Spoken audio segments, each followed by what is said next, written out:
오늘 복된 하나님의 말씀은 다니엘 12장 1절부터 13절까지 함께 읽겠습니다. 12장 1절에 이 가브리엘 천사가 이제 미가엘 천사가 올 것을 이야기해 주죠. 미가엘 천사는 하나님의 백성, 유대 백성을 호위하고 보호하는 그런 천사예요.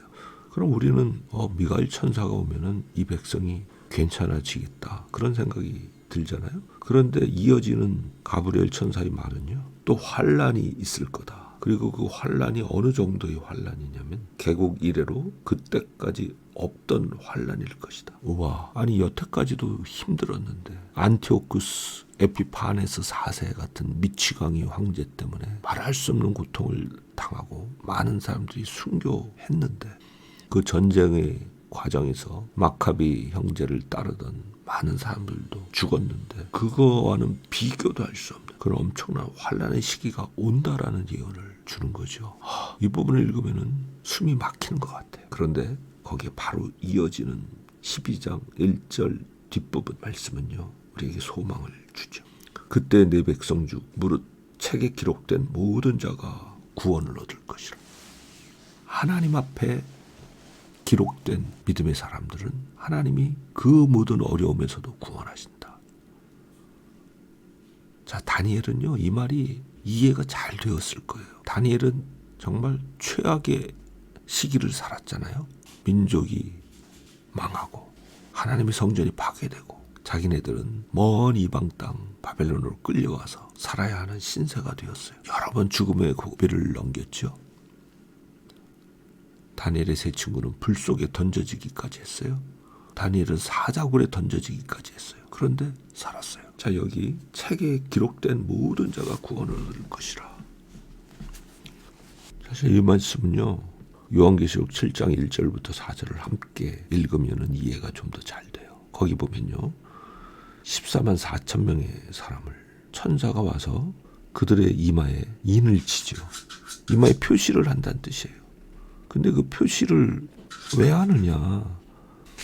하나님의 종들의 이마에 인을 친 목적은요, 그들을 하나님께서 보호하시기 위해서 표를 주셨던 거예요. 자, 이 엄청난 환란에 대한 예언의 표현은요, 예수님이 성전이 무너질 것을 예언하실 때 거의 동일한 표현을 사용하셨어요.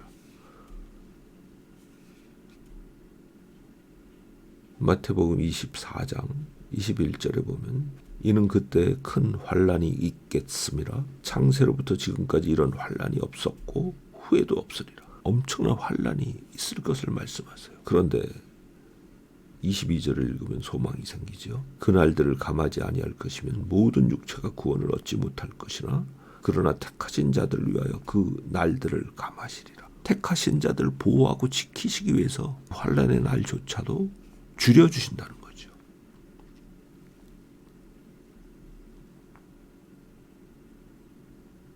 그래서 그 바로 위 13절 보면은 그렇게 말씀하셨죠. 예수께서 그러나 끝까지 견디는 자는 구원을 얻으리라. 바로 이거예요. 다니엘은 끝까지 견딘 사람이었죠. 사드락 메삭 아벤누고는 끝까지 견딘 사람이었죠. 하나님의 구원의 손길을 늘 경험하며 살았어요. 예수님의 이 성전 멸망의 예언을 들었던 제자들, 크리스찬들은요, 예루살렘 멸망의 때에 다 산으로 도망하고 피해서 살았어요. 건지심을 입었어요. 최악의 환란의 시기에도 여기 12장 1절 후반절에 말씀하신 것처럼 책에 기록된 모든 자는 구원을 받는다. 우리에게 소망을 주시죠. 그러므로 두려움 없이 어떤 상황이 와도 견디며 하나님께 충성스러움을 포기하지 말아라. 그런 말씀인 거죠. 자, 2절에 가면은 땅의 티끌 가운데서 자는 자 누구겠어요? 죽은 사람이죠. 그런 자 중에 많이 깨어 생명을 얻는 자도 있겠고 수욕을 받아서 무공히 부끄러움을 당할 자도 있겠다. 이거는 모든 주석가들이, 학자들이 마지막 부활의 때를 예언한 거다, 그렇게 다 생각을 해요. 그런데 의문이 들죠. 아니 그러면은 그 생명의 부활이든 죽음의 부활이든 참여하는 사람이 전부 다가 아니냐. 왜냐면 여기에 많이 깨어난다고 했잖아요. 전부는 아니잖아요. 그렇죠? 그런데 이거는 유대의 표현이 만이라는 단어가 때로는 여러 그룹, 2개 이상의 그룹을 이야기하면서 그들을 합쳐서 이야기할 때 만이라는 단어를 써요. 예를 들면 신명기 7장 1절 2절에 보면은 여러 민족이라고 했어요. 많은 민족. 사실은 많은 민족이 아니고 모든 민족을 쫓아내라고 하신 거거든요.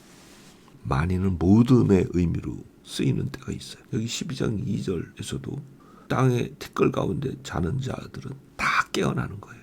그래서 어떤 사람들은 영생을 얻기도 하고 어떤 사람은 치욕스러운 수치스러운 죽음의 부활을 얻기도 하는 거예요.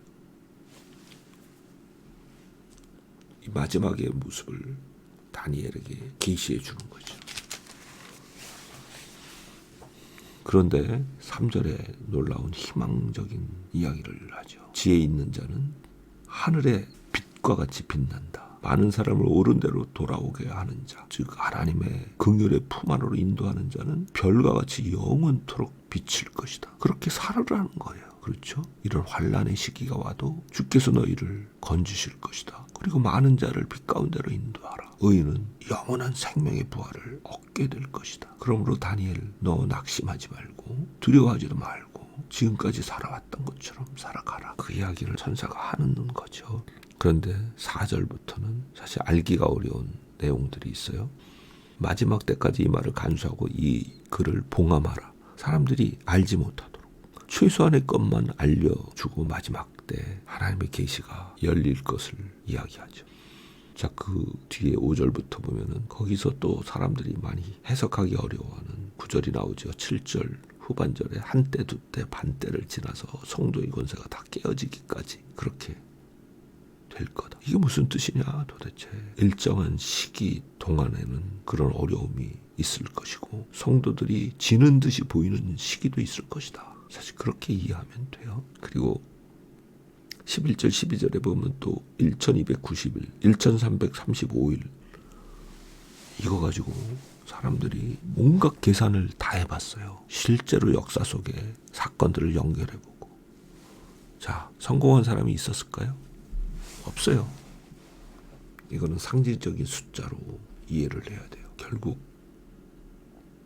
결론은 마지막까지 믿음으로 견디는 사람은 복이 있다. 그러면서 마지막 13절에서 다니엘의 삶의 마지막 가는 길에 대해서 이야기해 주죠. 너는 평안히 주님 안에 쉬다가 마지막 날에 부활해서 하나님이 내게 주시는 몫을 너는 누리게 될 거야. 자신의 최후의 마지막 모습까지를 계시받은 다니엘. 복된 사람이죠. 하나님은 우리에게 더 놀라운 계시를 예수 그리스도를 통해서 선지자와 사도들을 통해서 주셨어요. 예수로 말미암아 우리가 새 생명을 얻었고 주의 보호하심을 입고 이 땅에 살며 영원한 부활을 얻을 것을 계시해 주셨죠. 그런 우리 다니엘보다 더 흔들리지 않는 믿음으로 주님께 충성스럽게 이 땅을 살아 나갈 때 오늘도 주께서 기쁨으로 평강으로 우리를 채우실 줄을 믿습니다. 아멘.